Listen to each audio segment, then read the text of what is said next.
মঞ্জুর মায়ের আত্মহত্যার পরদিন ঘোড়াটাও জলে ডুবে মরে থাকলো। ঘোড়াটার 4টে পা বেঁধে কারা ঘোড়াটাকে যেন জলে ফেলে দিয়েছে। ঘোড়াটার খুব কাছের জন ছাড়া পায়ে দড়ি কেউ বাঁধতে পারে এটা আমার কেন কারোরই বিশ্বাস হয়নি। গল্প পাঠকে আপনাদের সকলকে স্বাগত জানাই। আমাদের আজকের নিবেদন অতীন বন্দ্যোপাধ্যায়ের লেখা গল্প জ্যোৎস্নায় ঘোড়ার ছবি। গত সপ্তাহের ভয় গল্পের প্রশ্নের সঠিক উত্তর দিয়েছেন বিনায়ক চক্রবর্তী ও গীতা নেওয়ার। আজও গল্পের শেষে আপনাদের জন্য একটি প্রশ্ন থাকবে। প্রথম 3 জন সঠিক উত্তরদাতার নাম আমরা পরের সপ্তাহে ঘোষণা করব। বিগত দিনগুলোতেও গল্প পাঠককে আপনারা যেভাবে ভালোবাসা দিয়েছেন তাতে আমরা আপ্লুত। আশা করব পরবর্তী দিনগুলোতেও আপনারা এভাবেই পাশে থাকবেন। এই চ্যানেলে নতুন হলে দয়া করে চ্যানেলটি সাবস্ক্রাইব করে আমাদের সঙ্গে যুক্ত থাকবেন। শুরু করছি আমাদের আজকের নিবেদন অতীন বন্দ্যোপাধ্যায়ের লেখা গল্প জ্যোৎস্নায় ঘোড়ার ছবি।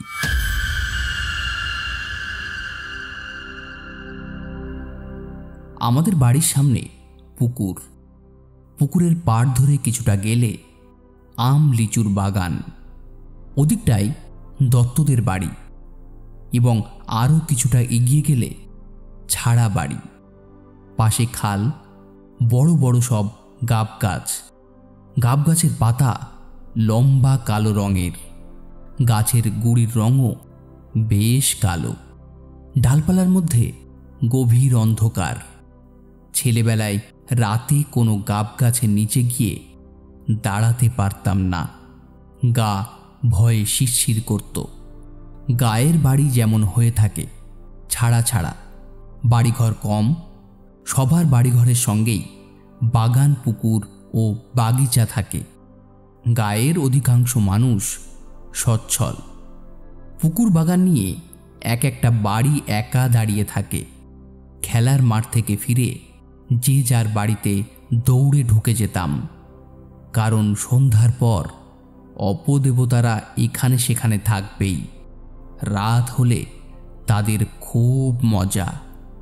আর যেমন সব এলাকারই একটা শ্মশান থাকে, আমাদের এলাকার শ্মশানও নদীর পাড়ে, ক্রোশখানেক দূরে ছাগল বামনি নদীর ধারে।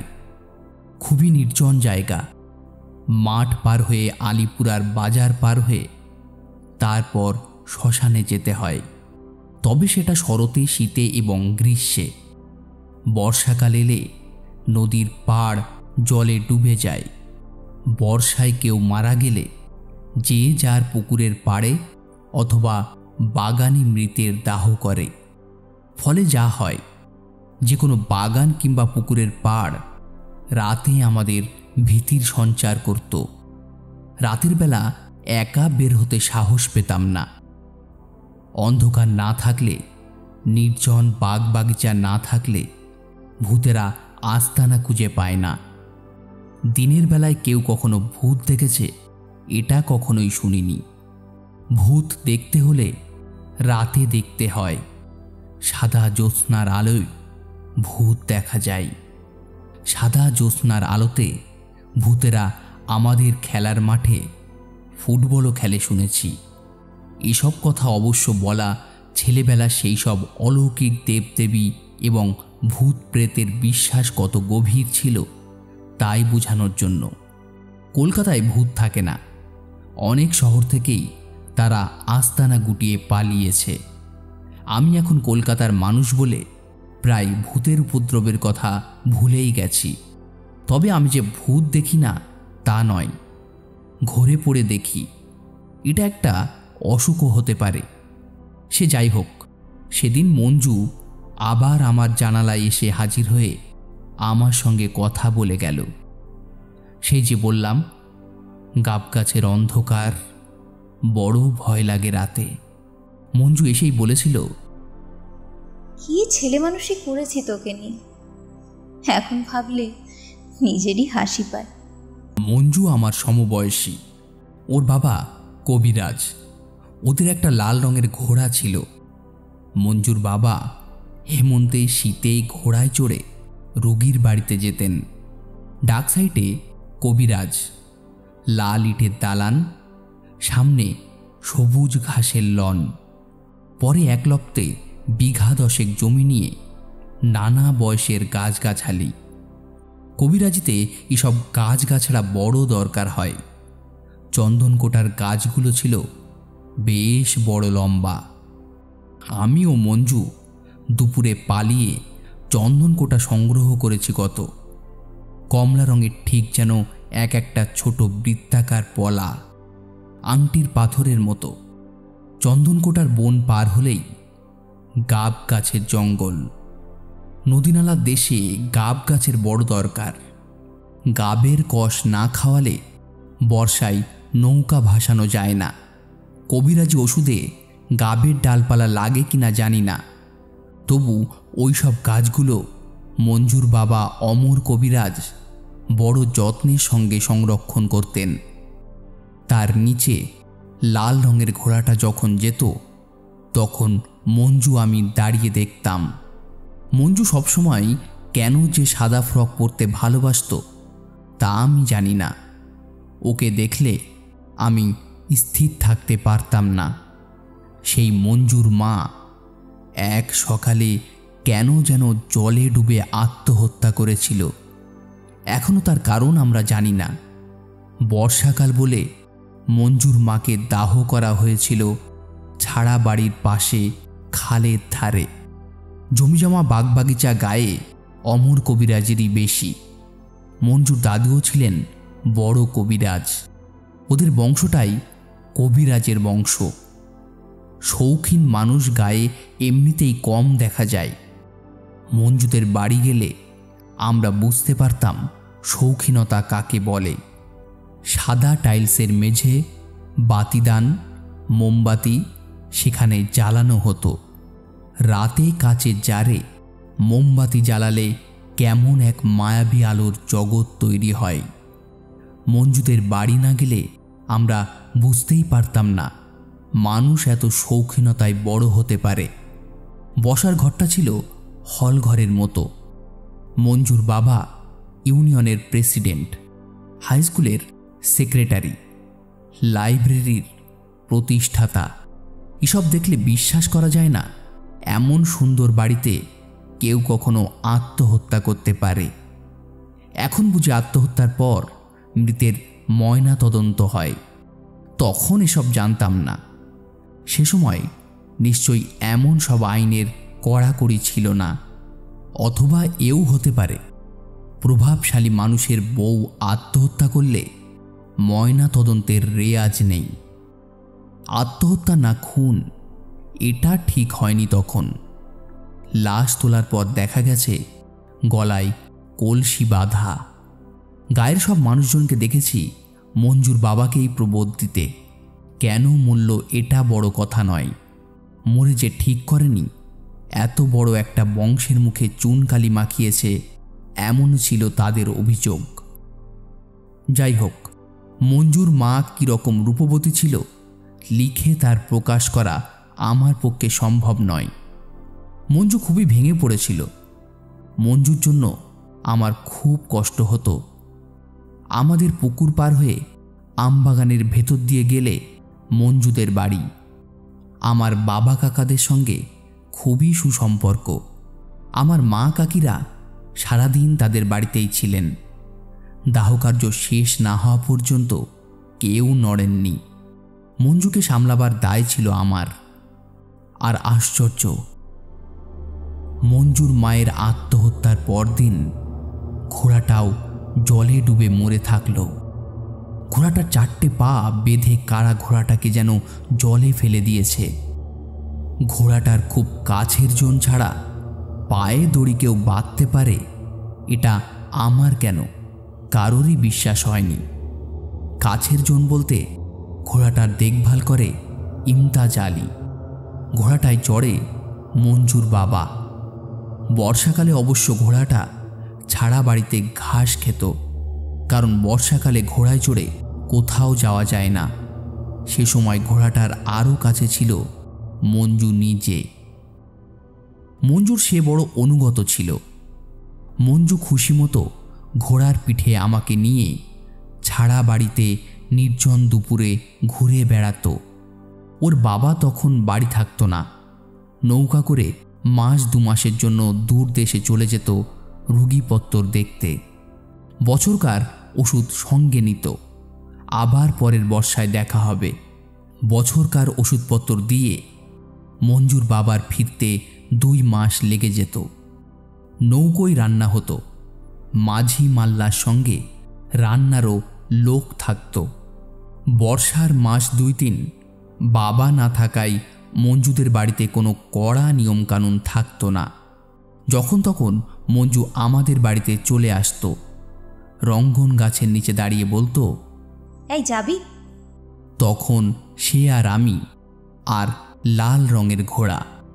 ছাড়া বাড়িটা বিশাল বড়, গাছপালা আর গভীর জঙ্গল, সঙ্গে ঘাসের মাঠ। কুলের দিনে কুল, পেয়ারার সময় গাছে উঠে পেয়ারা পেড়ে দেওয়া, গোলাপজাম যখনকার যা সবই সংগ্রহ করতে হতো আমাকে। গাছের নিচে মঞ্জু দাঁড়িয়ে থাকতো আর গাছের ডালে আমি। সুতরাং দুজনের মধ্যে গভীর বন্ধুত্ব জন্মাবারই কথা। সুখে দুঃখে মঞ্জুর আমি সঙ্গী।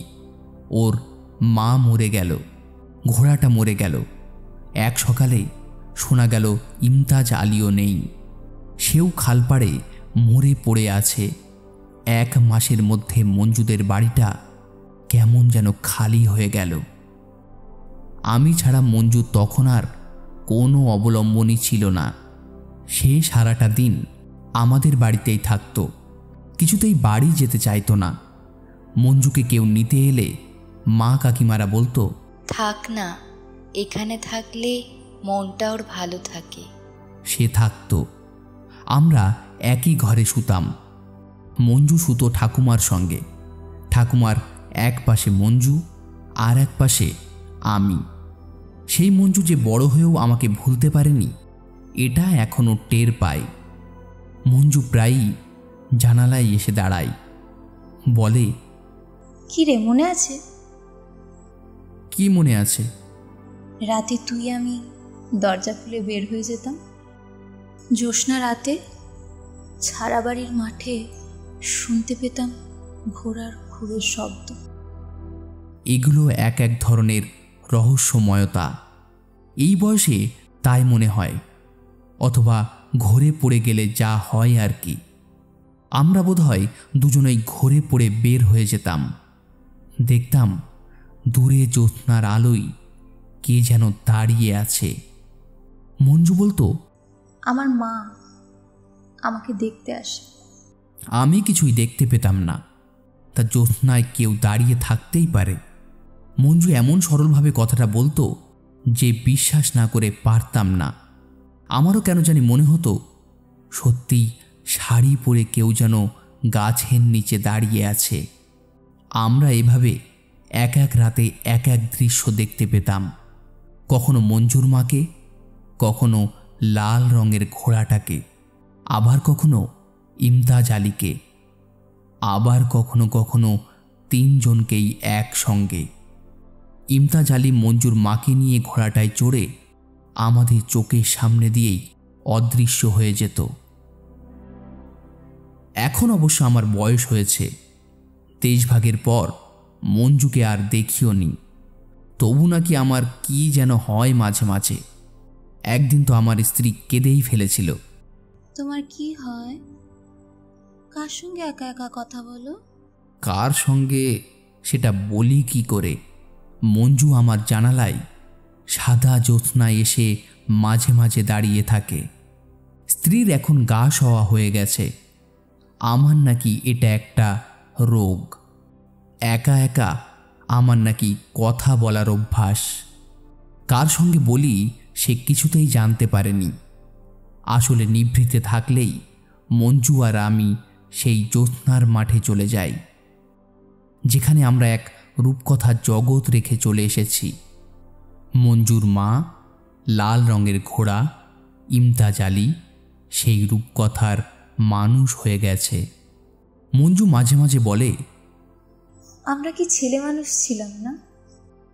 এসব কারণে মঞ্জু কোথায় আছে জানার আমার কোনো আগ্রহ জন্মাতো না। একবার শুনেছিলাম মঞ্জুকে খুঁজে পাওয়া যাচ্ছে না।